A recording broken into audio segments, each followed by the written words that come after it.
Alright, no be small thing for inside studio this morning. No, Rufai drag the Minister of Works, David UMAHI, like generator we don't spoil. My people, carry chair sit down, make you hear this gist. I'm telling you.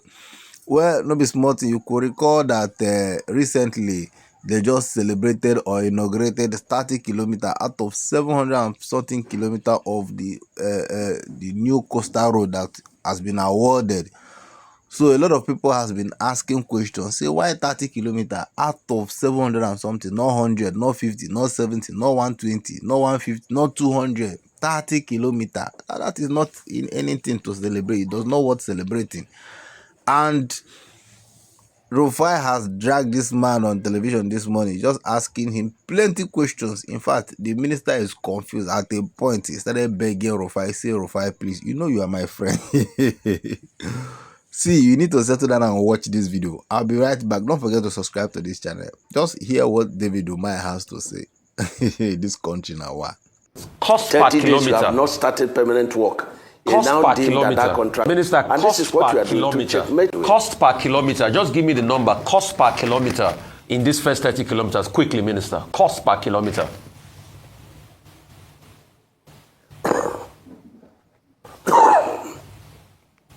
Well, Senator Mai, I will go ahead with my question. Cost per kilometer, that can be communicated elsewhere, outside morning show. Let's focus on the issues. Minister Mai, so what you have just come, and good to see you again, what you have just come to tell us here, that you are doing a project, Rufai. Good to see you. Good to see you, sir. What you have just come to tell us here is that you are doing a project worth trillions without transparency and an open bidding process that gives everybody the chance. Can you show me if there was somebody tell hang Rufai. on a minute, let me finish now. Let me finish. I gave you the chance. Rufai, hold on. Can you show me? You don't darken counsel without knowledge. No, wait a minute. I'm putting you right so that you can ask. Let me finish. No, get information right. You won't allow me finish. Let me land at least you and are you finishing respond. on wrong. Wait now, Minister. You want to take this interview from me? Let me ask the question and you correct it. Rufai, you are dark. Let me ask the question and you correct it. Please, let me speak, Minister. We are very good friends, so you gave me honorable mention at the Millennium Bridge. You are my man. Bless you. So what you are saying is that no independent free bidding process for everybody. You just went along with high tech because they did some work in Lagos before. And the argument you are making, with due respect, Minister, that they brought equipment to help in the, independent bridge scenario and all of that. That's no big deal. They are benefiting from the government in other ways through the coastal road. So it's not an argument. So you are saying that there was no open tender, at least give others a chance to bid. Secondly, Minister, I want to bring forward the case of Winsome. You will react, Minister. You will react. Let me have my time. You will react to it. Rufai, hold on. Minister, I'm not finished asking my question now. Your own. You are not finished now. You will react to one. Let me correct this one. You will react to it. Give me the chance. You see, we are wasting time. Winsome Homes, she said she got some money from the diaspora. And there's been a back and forth I've been seeing in the news. I don't know what your take is on that Winsome Home project, the real estate developer. Thirdly, Minister, give me empirical facts of how much you have spent for this first 30 kilometers that is about to be commissioned. How much you have spent in also the street light deployment and other things that you've deployed in these first 30 kilometers. So let us know a price range variation. If you can also give me kilometer by kilometer spending and some other empirical breakdown so we can see it. If you can't finish it here, you can send the documents to us so that we can just also assess the spending. Thank you, Minister. Rufai, first and foremost is that you have to recall that you carried your calculator, and I was in the studio, and I was giving you the figures. I didn't carry calculator like you, and your calculator could not properly calculate what I was saying. It was, Dr. Abati that came between us. He said, okay, leave the calculation. So I ran the figures. Rufai, the first 47 by 47 kilometer of the Section 1 Coastal Highway was awarded at 1.068 trillion. And we have 30% component of the federal government counterpart funding and 70% loan component. As at today, we have not secured one kobo loan on the project. But High Tech had invested their money, and that job is about 80% done. The solar light is not an isolated contract. It's part of the project, the road architecture. You have the cable ducting, you have the drainage, you have the tree planting, and of course you have the train track, which we have made provision, for future train construction. It's not part of my mandate, but we have to make that provision, for future. And then when you said we didn't give others the opportunity, and that's what I'm trying to correct you, that we have three kinds of procurement process. The first one is, restrictive for specialized jobs. And when we use, that specialized procurement process for sections 1 and 2, for section 3A and 3B, Sokoto Badagry, the Trans-Sahara route, it became selective tendering.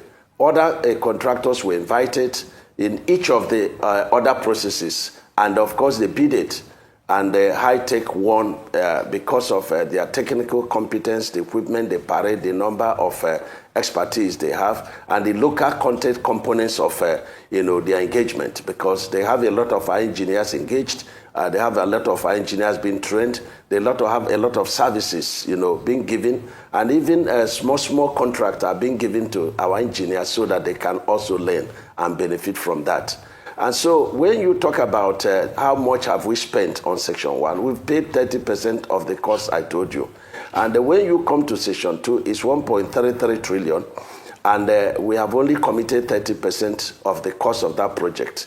And the 70% is the loan component, and that loan component has not come. And that's why the development partners came, the Dutch Bank and the Development Bank of Southern Africa. They came and they were very much interested. Today, a lot of other African Development Bank, Islamic Bank, they are coming, knocking for us to interact with them. They are interested, seeing what we have done. And by December, I believe strongly that we would have completed Section 1. Section 1 is supposed to be for 36 months. But this 30 kilometer we've completed is being done within 1 year, 12 months. And I'm very, very, very happy with what High Tech is doing. High Tech is not just, a contracting firm. They are development partners of this country. And you see, people always look at one side of an issue. You are not looking at competence. You are not looking at ability to deliver the work. You are not looking at the equipment, availability of equipment. You are not looking at the risk being taken, by contractors doing this job. I know of other contractors in this country. Not all of them, but many of them, when we award job to them, they will never put a shovel on ground until they are paid mobilization. And that's why I changed the narrative, and in the contract I say, listen, if we give you a job, because at the bidding process you will tell us about your financial capacity. If we give you a job and then within 30 days you have not started permanent work, you now deem that contract is terminated. And we give you mobilization. We are not giving you another money until you exhaust that mobilization and end a milestone, over and above the mobilization. Minister, and this is what we are doing to checkmate people that are portfolio contractors. And that is working. And that is what the president directed we should do. And that is what we are doing. Cost per kilometer. Just give me the number. Cost per kilometer in these first 30 kilometers. Quickly, Minister. Cost per kilometer.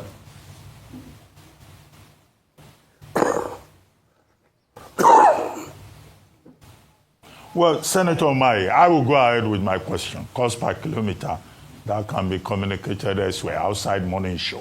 Let's focus on the issues.